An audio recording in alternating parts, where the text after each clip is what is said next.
Good morning, patriots.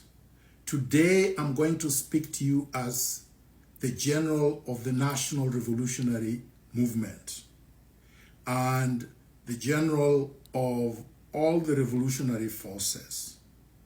And as a tactical and strategic master, listen carefully. William Ruto is cornered. His back is against the wall. So he's going to act desperately. He's going to act desperately because he wants to cling to power. Now, we have to come up with strategies to defeat William Ruto in the most efficient, effective, and shortest possible time. So what do we need to do?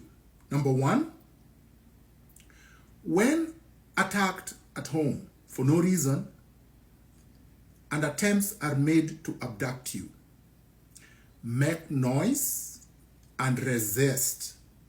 Let members of the neighborhood come to your aid and repulse the goons. Abductions are illegal under the Constitution. Arrests, normal arrests in the regular manner, are legal, but only if they have a basis. You have a right to resist. You have a right to self-defense. So that's number one. Don't run away. Don't cower. Don't put your tail between your legs and simply go like a cow ready for slaughter. Number two, we need to spread William Ruto's goons thin throughout the country, which means that regardless of where you are, from north to south, east to west, you should rise up and protest everywhere, occupy everywhere. William Ruto has a maximum of 325,000 armed men and women. Not enough for 54 million Kenyans. Not enough to suppress a whole country. Spread them thin everywhere. Number two, we need to gather in huge numbers in major cities, starting with Nairobi. This gathering should be in one central place, like they did in Tahrir Square in Tunisia. And you need to make it one huge cavalcade with lots of people, 1 million plus. When you do that, and you do that consistently, and you do not disperse, and you stay there day after day, within 6 days, William Ruto will be no more. His forces will be gone. The international community will abandon him. The press that he is currently also brutalizing. For instance, I express my heartfelt condolences and also sympathies to those that William Ruto brutalized today and the journalists that he shot in Nakuru today. The media must rise up against William Ruto because he turned his guns against the media as much as he turned his guns against the civilians. The international community eventually, regardless of their location, will rise up against him because they don't want to be in the bad books of Kenyans. Number 5, I call upon the legal profession because I'm a lawyer, I'm an advocate of the High Court of Kenya, and I practice law as a barrister and solicitor in Canada. The lawyers who are patriotic must rise up against William Ruto. Turn up in large numbers in your gowns and march, draped in Kenyan flags.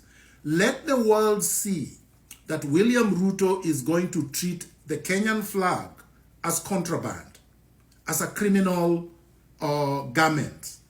Let us expose William Ruto's autocratic, tyrannical DNA to the entire world. Let us expose William Ruto to the media, the international media, including the Githeri media in Kenya.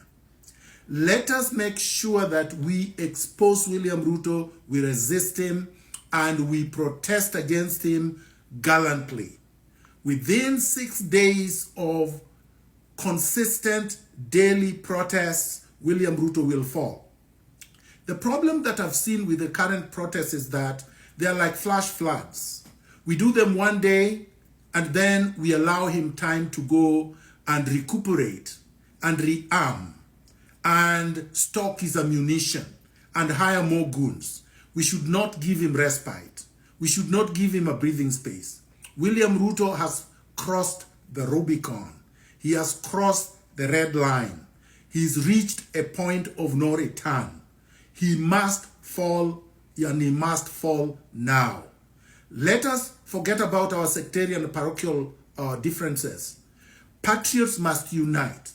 And we cannot say that when William Ruto falls, there will be a vacuum. There will be no vacuum.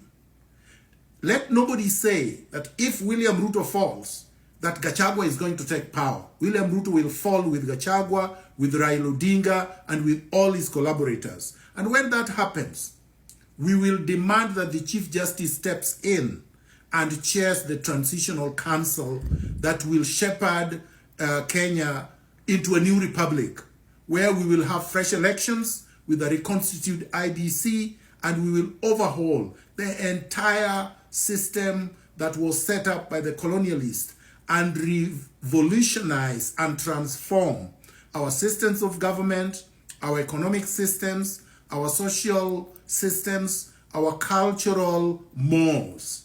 Kenya is ripe for a rebirth, and we must do this for the country. Don't ask me where I am.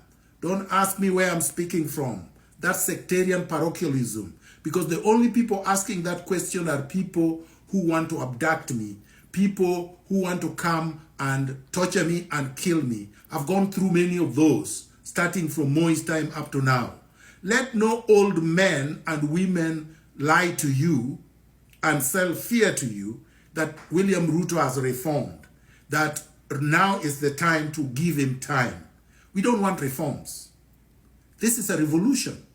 We want a total, complete overhaul of the rotten colonial structures so that we can build fresh, people-friendly, and empowering structures for national rejuvenation. Viva! Power to the people.